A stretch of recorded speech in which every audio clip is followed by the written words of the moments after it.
This universe is not just a stage. Every moment, every encounter, every emotion follows a law. We live within that flow, and now we begin to uncover its truth together. Welcome to the law of the universe, where your consciousness begins to awaken. Understanding and overcoming cancer through inner reflection and natural healing. Question: following the nuclear accident in Japan, there is growing concern that radioactive materials may enter Korea and negatively affect public health.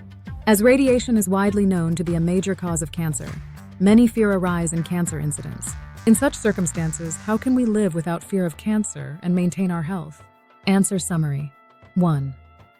The root cause of cancer lies within ourselves. The only true way to treat cancer is to deeply reflect on why it has manifested in your life. Cancer doesn't arise suddenly. It is the result of long-standing patterns in one's thoughts, emotions, and behaviors. We often ignore early signs and suppress symptoms without addressing the root causes, allowing the disease to solidify. Once we become aware of the disease, it's often already late, though the conditions that allowed cancer to arise had always been present. 2. The principle of the 3.7 ratio in human nature. From the moment of our birth, we carry both pure and impure energies.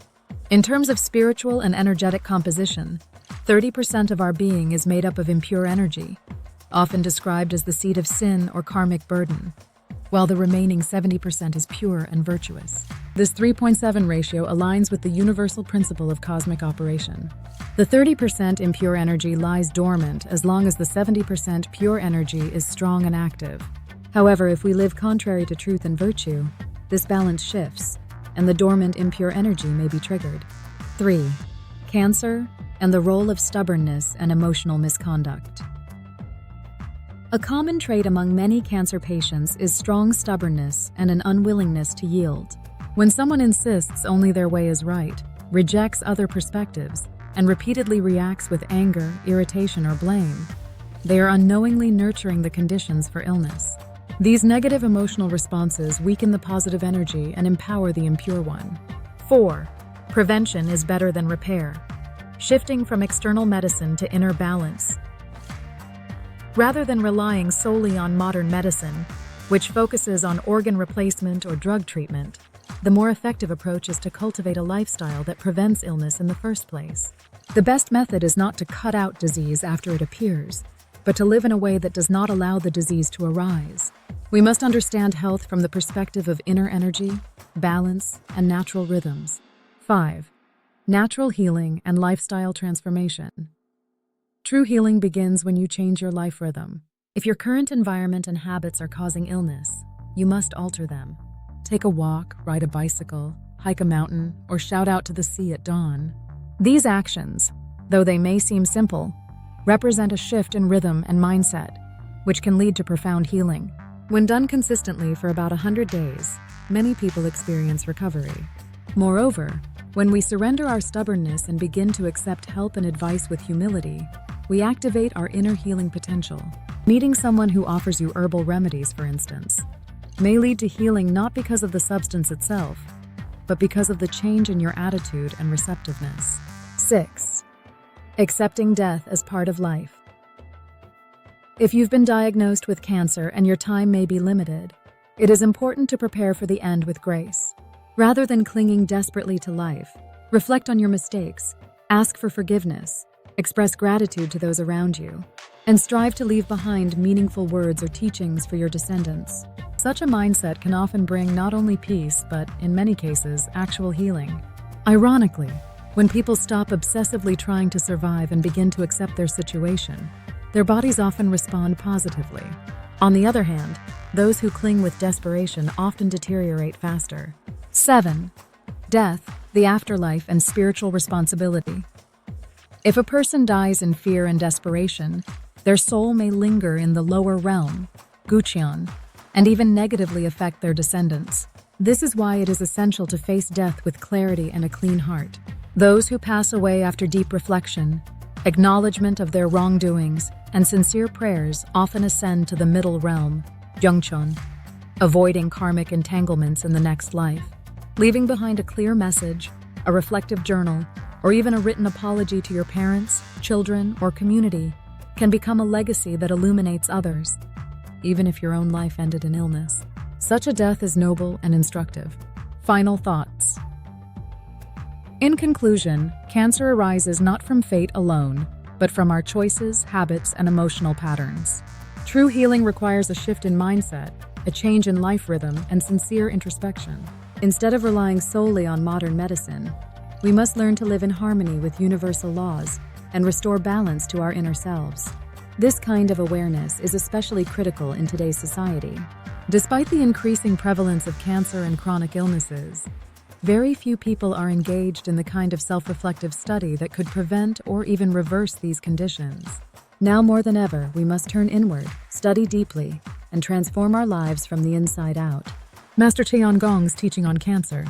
Easy summary in English. 1. Cancer doesn't just appear suddenly. Cancer is not a random disease, and it develops slowly over time because of our negative emotions and stubborn mindset. Things like anger, irritation, blame, and pride. And these repeated emotional patterns trigger the bad energy inside us and eventually result in illness. 2. The 3.7 ratio of human nature.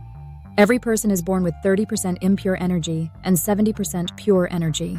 The 70% pure energy keeps the bad energy under control. But if we live wrongly, the bad energy can grow. And this is called the 3-7 law, and it affects how our physical and spiritual bodies operate. 3. Cancer is connected to stubbornness and emotional imbalance. Many cancer patients are very stubborn, always thinking they are right, and often blame others. And these mental habits weaken the good energy and allow the bad energy to take over, causing illness. 4. The best cure is not medicine. It's changing how we live. Instead of relying only on surgery or drugs, we should change our way of life. Change your daily routine. Spend time in naturio. Stop blaming others. Be thankful and gentle. If you do this for about 100 days, your body can start to heal naturally. 5. Trying too hard to survive can make things worse. When people find out they have cancer, they often panic and desperately try to survive. But fear and greed can make the sickness worse. If you stay calm, reflect on your life, and accept things with peace, your body may actually start to heal on its own. 6. Prepare for death with dignity. If your time is near, don't live with fear. Instead, spend your time reflecting on your life, apologizing to your family, leaving behind meaningful words or lessons. People who accept death peacefully and wisely often don't suffer much pain and leave this world with a clear heart. 7. Don't pass your suffering to your children. If you die with regret or attachment, your spirit may stay behind and affect your children's lives. And this can cause illness or misfortune for them. Letting go with peace is a way to protect your children and move on to a better next life. Bhakti. Conclusion. To overcome cancer, change your mind and your lifestyle. Cancer is a result of how we live, not just a physical illness. By changing our thoughts, habits, and emotions, we can prevent or even heal cancer.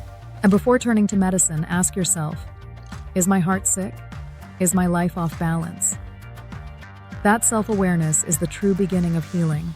Why does cancer come to us? And how can we live without fear of it, while staying truly healthy? Main message. Cancer is not just about genetics or the environment.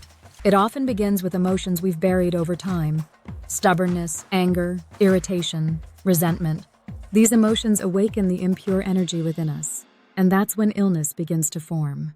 Every person is born with 30% impure energy and 70% pure, life-giving energy. When we live truthfully and with balance, the pure energy protects us. But if we keep living in a distorted way, the impure energy grows, and the body becomes sick. That's why the most important part of healing cancer is this. Reflect on how you've been living.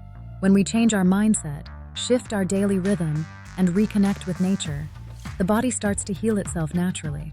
Instead of desperately clinging to life, pause, look inward, let go. And a path to true recovery may open like a miracle. Ending. Cancer is not the end. It may be a signal to begin again.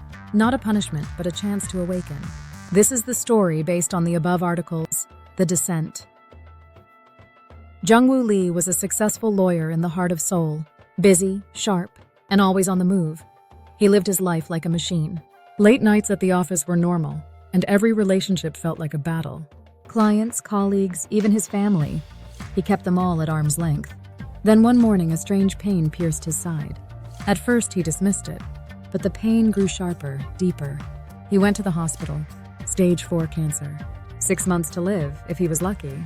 Jung-woo's world crumbled. "Why me?" he muttered. "I didn't live a bad life."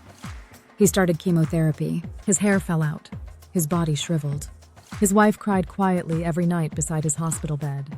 His little daughter held his hand and asked, "Daddy, why are you getting smaller?" One night, staring out the hospital window, he remembered something a friend once said: "Cancer isn't the end. Sometimes it's life giving you one last chance to wake up." Those words stayed with him. The next day, he made a choice. He would stop treatment. He would go to the mountains. A small wooden cabin deep in the mountains of Gangwon province. No electricity, no doctors. Only the sun, the wind, and a night sky full of stars. The first few days, Jung-woo cried. The pain was still there. But slowly, something began to shift. He woke up with the sunrise. He walked barefoot on the soil. He talked to the trees. And one day, he whispered to the wind, "Why did I live that way? Always needing to win, always angry, always in a hurry." He began to let go of his pride, his guilt, his bitterness. He let himself feel sorrow. He let himself feel peace. An old village woman climbed the hill one morning and handed him a bundle of wild herbs. "This one's good for your body," she said with a smile. Once he would have laughed at such a thing, but now he bowed deeply. "Thank you, truly." That night, he slept soundly for the first time in months. He dreamt of his younger self, arrogant, impatient, loud. But in the dream, his current self simply held him and said, "It's okay. Now I understand." 3 months passed, then 6, then a year. He was still alive, still walking in the forest, still greeting the wind and talking to the sky. Then one day he felt it. He was ready to return. He went back to the city and visited the hospital. The doctors were stunned. "The cancer, it's gone. It's a miracle." But Jung-woo just smiled. "It's not a miracle. I simply changed how I live." He never returned to the courtroom. Instead, he opened a small retreat center in the countryside, a quiet place for cancer patients to rest, reflect, and breathe. People came from far away. They sat with him in silence. And he would tell them, "Cancer is not a curse. It's a chance to start again. Not the end, but a door to awakening." Some cried. Some laughed. Many healed. One evening, under a sky bursting with stars, Jung-woo whispered to himself, "I didn't just defeat cancer. I overcame myself."